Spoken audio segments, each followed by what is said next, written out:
guys! Welcome back to Rhea's Kitchen. Let's take a break from cooking Filipino dishes. Today, I will show you how to make Philly Cheesesteak Sliders.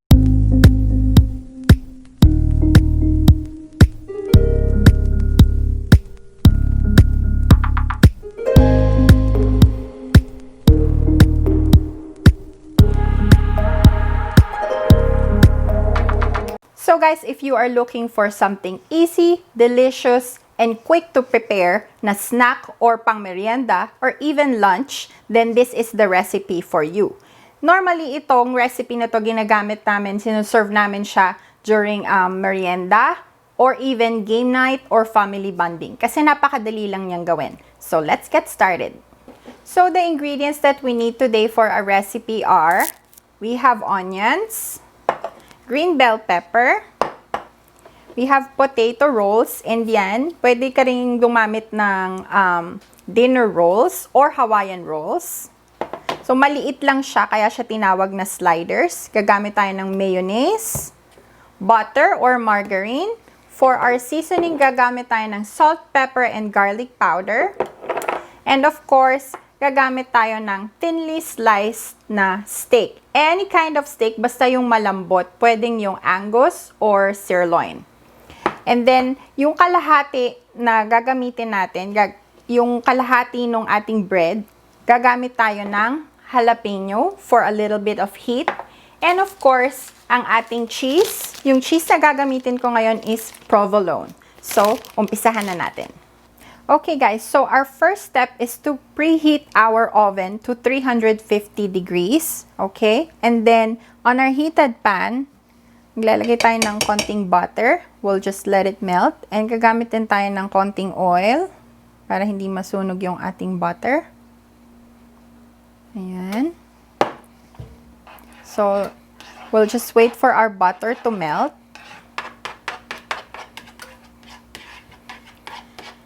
And then, gagamit tayo ng half ng ating onions. Okay? So, ayan.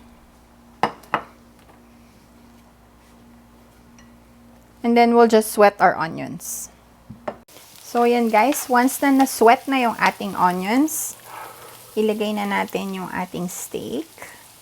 Yung steak natin, do not overcook it. Okay? Para hindi siya manigas.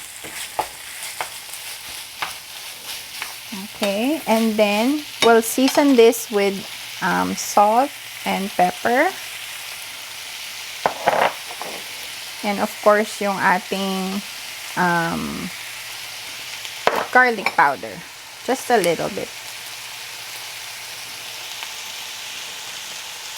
Ayan.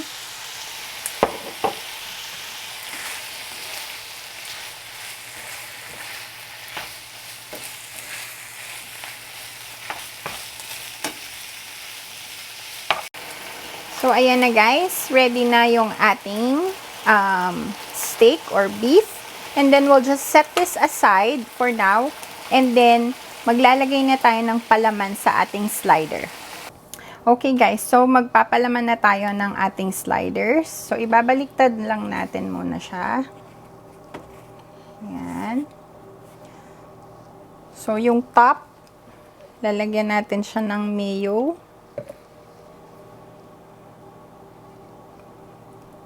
Yes, carb overload to. Pero I assure you na napakasarap nito. Kasi parati itong bidang-bida pagka sinoserve namin yan sa mga sa mga game night, yung mga football, ganyan. Ayan.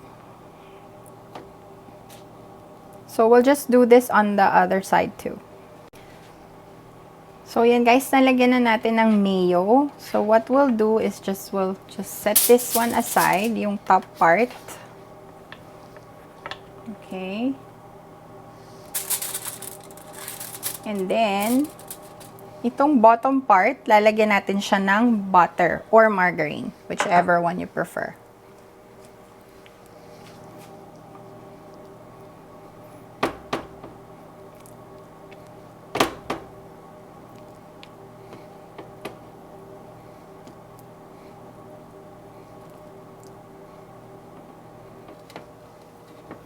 Okay guys, so napahila na natin siya ng butter.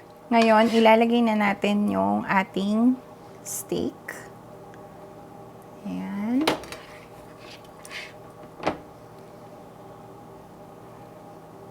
Kalat lang natin.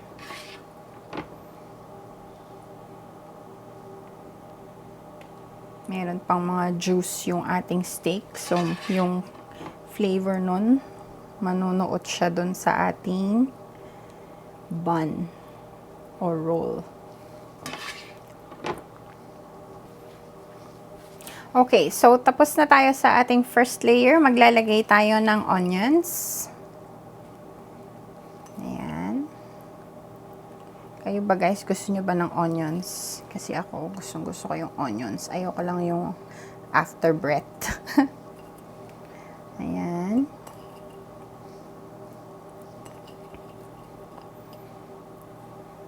And then, yung next natin, yung ating green bell pepper.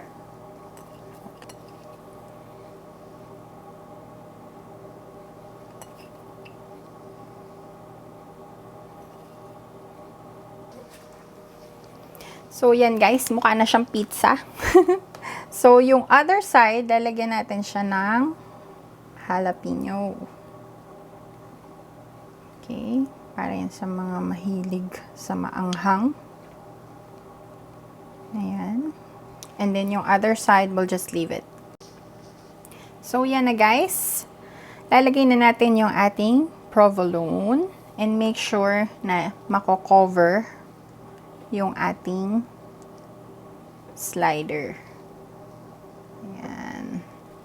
Provolone is a kind of Italian cheese na full fat cheese. So, ayan. And then, magme-melt siya. Ayan. Tatakam na ba kayo? So, once na nailapag na natin yung ating cheese, ilagay na natin ang ating slider na top or bun top. Okay guys, so our last step, papahiran lang natin ng butter or margarine, whichever one you prefer, yung taas ng ating bun. Okay guys, once na napahiran na natin siya ng butter, i-cover lang natin siya ng foil. Okay? And then, we'll put it in the oven for 10 minutes.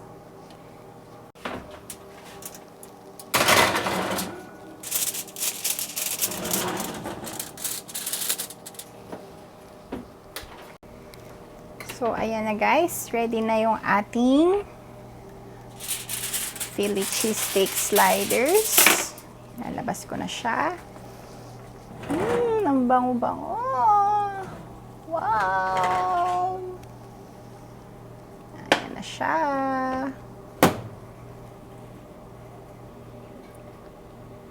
So, ayan na guys. Ready na siya. So, slice ko lang siya.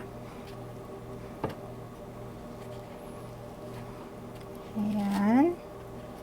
Kaya 10 minutes lang natin siya nilagay kasi basically parang pinapamelt lang natin yung cheese niya kasi luto naman na yung ating karne.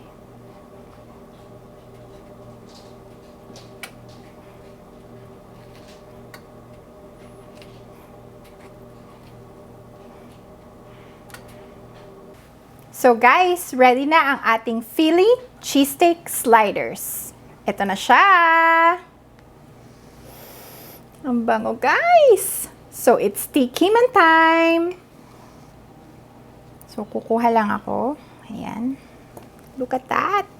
Ano naman yung cheese niya? Sarap! Okay. Ayan.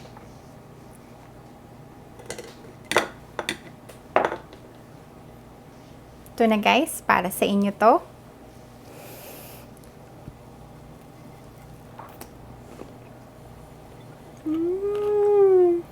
Ang sarap guys. Tingnan nyo yung cheese.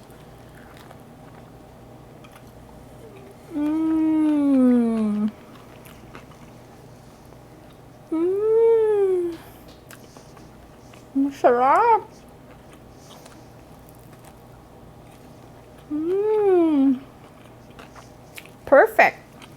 And, ang kapartner niya,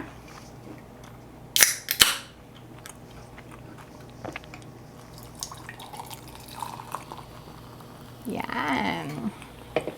Cheers, guys!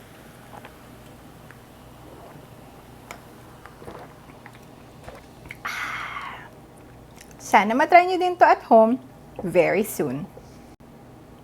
And that's it for our video today, guys. Sana nag-enjoy kayo sa ating Philly Cheesesteak Slider recipe. And sana matry nyo din siya at home very soon. And I want to take this opportunity to thank all of you guys who supported me on my first ever live cooking stream last Saturday. Sana nag-enjoy kayo. And as always, if you guys like this video, please hit like and subscribe to my channel for more cooking and baking videos. See you guys again! Bye!